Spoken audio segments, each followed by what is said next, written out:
പ്രിയപ്പെട്ട മലയാളി ലൈഫ് ഇനി സിനി ലൈഫ്. കൂടുതൽ സിനിമ, സീരിയൽ, ചാനൽ വാർത്തകൾക്കും നിങ്ങളുടെ പ്രിയപ്പെട്ട താരങ്ങളുടെ എക്സ്ക്ലൂസീവ് അഭിമുഖങ്ങൾക്കുമായി സബ്സ്ക്രൈബ് ചെയ്യാൻ മറക്കല്ലേ. സിനിമയുടെ സാങ്കേതിക വശങ്ങളുമായി യാതൊരു അനുഭവ സമ്പത്തോ അവകാശവാദങ്ങളോ പറയാനില്ലാത്ത ഒരു നവാഗതൻ. സിനിമാ വിതരണ കമ്പനികളിൽ പ്രവർത്തിച്ച പാടവമുള്ള വിവേകിൻ്റെ കന്നി സംവിധാനത്തിൽ നിഗൂഢതകളുടെ കഥയുമായി അതിരൻ എത്തിയപ്പോൾ പ്രേക്ഷകനെ സമ്മാനിച്ചത് ഒരു ഹോളിവുഡ് സ്റ്റൈൽ ട്രീറ്റ് തന്നെയാണ്.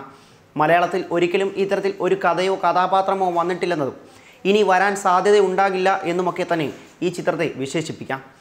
PF മാത്യുവിൻ്റെ തിരക്കഥ തന്നെയാണ് ഈ ചിത്രത്തിൻ്റെ മറ്റൊരു ആകർഷണം.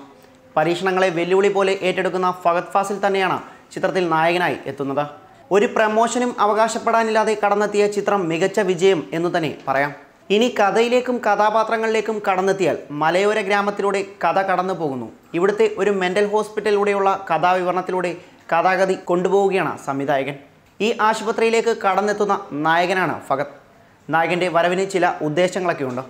നിഗൂഢതകൾ ഒളിപ്പിച്ച പ്രമേയവും ഓരോ നിമിഷവും പേടിപ്പെടുത്തുന്ന ഫ്രെയിമുകളും പശ്ചാത്തലത്തിൽ മുഴങ്ങുന്ന ഇരുണ്ടതും പേടിപ്പെടുത്തുന്നതുമായ സംഗീതം കൂടി ഇഴചേരുമ്പോൾ ഈ പടം അല്പം പേടിപ്പിച്ചിരിക്കും.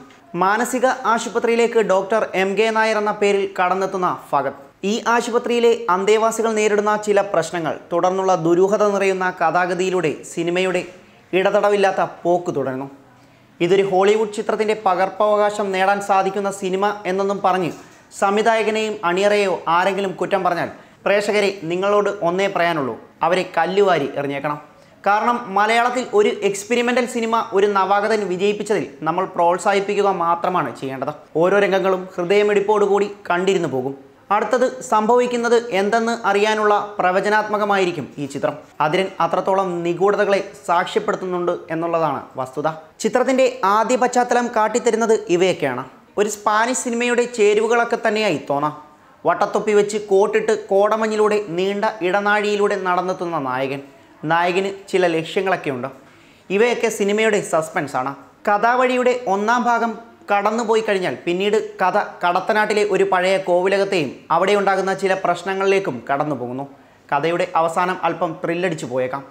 ചില കഥാപാത്രങ്ങളും ഫ്രെയിമുകളും നൺ, കോഞ്ചറിങ് തുടങ്ങിയ സിനിമകളിൽ എവിടെയോ കണ്ടുപഴകിയ ഫ്രെയിമുകൾ പോലെയൊക്കെ തോന്നുന്നെങ്കിലും വിവേക് എന്ന സംവിധായകൻ്റെ സൂക്ഷ്മതയെ പ്രശംസിക്കാതെ തരമില്ല. കഥാപാത്രങ്ങളിലേക്ക് കടന്നെത്തിയാൽ സായി പല്ലവി അവതരിപ്പിച്ച ഓട്ടിസം രോഗിയായ കഥാപാത്രം അതിശയിപ്പിച്ചിരിക്കും. ഇടയ്ക്ക് കടത്തനാട്ടിൻ്റെ പ്രതാപങ്ങളിലൊന്നായ കളരിമുറയൊക്കെ ഈ സിനിമയിലൂടെ കാണിച്ചു തരുന്നുണ്ട്. കഥാവഴിയിൽ കടന്നെത്തുന്ന രഞ്ജി പണിക്കരുടെ അച്ഛൻ വേഷം, P. ബാലചന്ദ്രൻ്റെ കഥാപാത്രം, നന്ദുവിൻ്റെ വേലക്കാരൻ റോൾ, സുരഭിയുടെ മാനസിക നിലതെറ്റിയ കഥാപാത്രം എന്നിവ അതിശയിപ്പിക്കുന്നതാണ്. ലെനയുടെ വ്യത്യസ്തമായ ഒരു കഥാപാത്രവും ചിത്രത്തിൽ കടന്നു വരുന്നുണ്ട്. ഏറ്റവും മികച്ച പെർഫോമൻസ് ഫഹദിൻ്റെയും സായി പല്ലവിയുടെയും തന്നെയാണ്. സുദീപ് നായരുടെ കാമുക റോളിന് വലിയ പ്രാധാന്യം ഉള്ളതായി തോന്നിയിട്ടില്ല. സാങ്കേതിക വശങ്ങളിലേക്ക് വന്നാൽ നിഗൂഢവും സുന്ദരവുമായ ഓരോ ഫ്രെയിമുകളെയും വിസ്മയിപ്പിച്ച അനു മുത്തയിടത്തിന് നിറഞ്ഞ കയ്യടി നൽകണം. ചിത്രത്തിലെ ഗാനങ്ങളൊരുക്കിയ PS ജയഹരിക്കാണ് നല്ലൊരു കയ്യടി നൽകേണ്ടത്.